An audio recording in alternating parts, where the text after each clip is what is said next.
खबरों में आगे बढ़ेंगे। इस वक्त की एक बड़ी खबर आपको बता रहे हैं।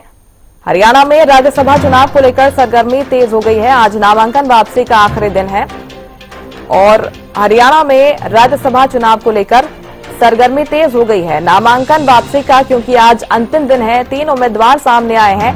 बीजेपी की ओर से संजय भाटिया, कांग्रेस से कर्मवीर सिंह बौद्ध उम्मीदवार और सतीश नांदल तीसरे उम्मीदवार हैं। निर्दलीय उम्मीदवार सतीश नांदल हैं और क्रॉस वोटिंग को लेकर कांग्रेस की रणनीति भी हमको साफ नजर आ रही है।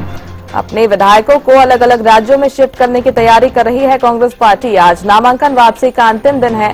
बीजेपी से संजय भाटिया है मैदान में, कांग्रेस से कर्मवीर सिंह बौद्ध को उम्मीदवार घोषित किया गया है और तीसरे प्रत्याशी हैं, निर्दलीय प्रत्याशी हैं सतीश नांदल।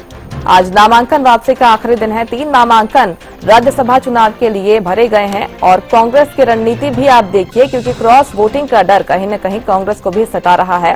ऐसे में अपने विधायकों को अलग अलग राज्यों में शिफ्ट करने की तैयारी कर रही है कांग्रेस। 16 मार्च को राज्यसभा चुनाव के परिणाम आने हैं।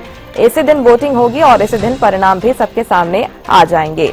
कुल मिलाकर हरियाणा में अब राज्यसभा चुनाव को लेकर सरगर्मी तेज हो चली है। तो राज्यसभा चुनाव को लेकर कांग्रेस की रणनीति आप देखिए। क्रॉस वोटिंग का डर कांग्रेस को सता रहा है, इसलिए अपने विधायकों को अलग अलग राज्यों में शिफ्ट करेगी। 3 उम्मीदवार देखिए सामने आए हैं। बीजेपी से संजय भाटिया, कांग्रेस से कर्मवीर सिंह बौद्ध और सतीश नांदल निर्दलीय प्रत्याशी हैं। प्रदीप शौकन हमारे साथ ज्यादा जानकारी के साथ लाइव जुड़ गए हैं। प्रदीप, राज्यसभा चुनाव को लेकर प्रदेश में काफी वक्त से सरगर्मी तेज हमको नजर आ रही है। नामांकन वापसी का आज अंतिम दिन है। 3 प्रत्याशी सामने आए हैं। एक फॉर्मेलिटी ही इसे माने, क्योंकि लगता नहीं कि कोई नाम वापस लेगा।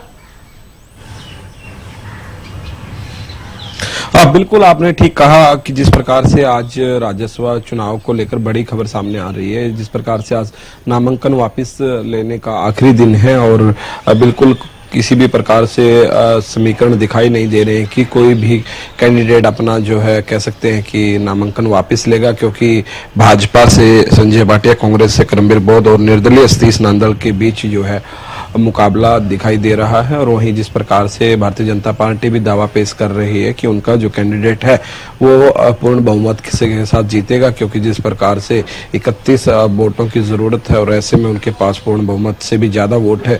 तो वहीं कांग्रेस पार्टी भी अपना दावा पेश कर रही है, क्योंकि ठीक उसी प्रकार कांग्रेस के पास भी जो उनके कैंडिडेट है कर्मवीर बौद्ध, तो वो भी अपना दावा पेश कर रहे हैं, क्योंकि जिस प्रकार से 31 वोटों की जरूरत है उससे ज्यादा वोट उनके पास है। और वहीं निर्दलीय जो है कह सकते हैं कि सतीश नांदल वो भी अपना दावा पेश कर रहे हैं कि निर्दलीय उम्मीदवारों ने उनको समर्थन दिया और वो भी जीतने का काम करेंगे।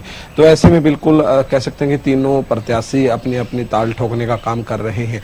बेहद दिलचस्प ये कह सकते हैं कि मुकाबला हो गया है निर्दलीय उम्मीदवार आने से, क्योंकि जिस प्रकार से पहले एक सीट जो है भाजपा के खाते में जाती दिखाई दे रही थी, तो वहीं दूसरी सीट जो है कांग्रेस के खाते में जाती हुई साफ तौर पर नजर आ रही थी। लेकिन अभी जो है डर बना हुआ है, जो क्रॉस वोटिंग का डर कहीं ना कहीं सता रहा है। इसीलिए कह सकते हैं कि जो खबर सामने आ रही है, हालांकि सूत्रों के हवाले से खबर मिल पा रही है कि तमाम जो है कांग्रेस के विधायकों को जो है दूसरी जगह जो है शिफ्ट करने का काम जो है किया जाएगा, ऐसा बताया जा रहा है। जैसे ही आज का दिन कह सकते हैं कि काफी बेहद खास है, क्योंकि आज नामांकन का कह सकते हैं कि वापसी का आखिरी दिन है। तो ऐसे में नामांकन वापसी के कोई समीकरण यहाँ नहीं बन रहे हैं, तो बेहद ही दिलचस्प मुकाबला जो है चुनाव में होने वाला है, क्योंकि जिस प्रकार से ताल ठोकी जा रही है दोनों पार्टियों की तरफ से, ऐसे में एक निर्दलीय कैंडिडेट का बीच में आ जाना वो कहीं ना कहीं कह सकते हैं कि समीकरण चेंज होते हुए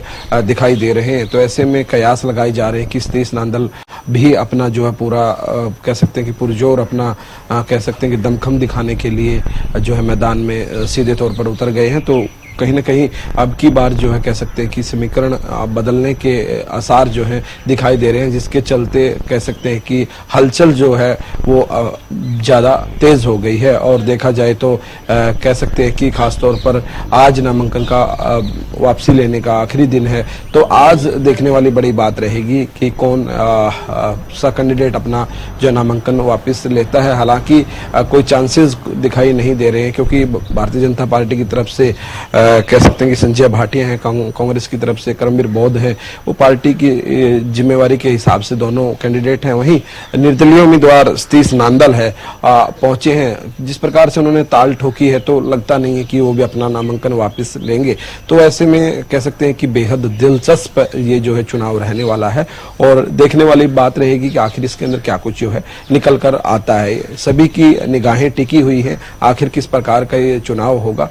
लेकिन बता दें आपको, दोनों पार्टियां मजबूती के साथ अपना ताल ठोक रही हैं, तो निर्दलीय कैंडिडेट भी जो है पीछे नहीं है, वो भी अपना कह सकते हैं कि दमखम दिखाने के लिए प्रयास कर रहे हैं। लेकिन देखने वाली बड़ी बात रहेगी कि आखिर जो है क्या कुछ रहने वाला है। जी बिल्कुल, ये तो आने वाला वक्त बताएगा। लेकिन फिलहाल की अगर बात करें, स्थिति की बात करें, राज्यसभा चुनाव बेहद दिलचस्प हो चला है। 16 मार्च को इंतजार है जब वोटिंग होगी और परिणाम हम सबके सामने होंगे। फिलहाल बहुत शुक्रिया आपका प्रदीप, तमाम जानकारी पहुंचाने के लिए। 3 उम्मीदवार सामने आए हैं और आज नामांकन वापसी का अंतिम दिन है।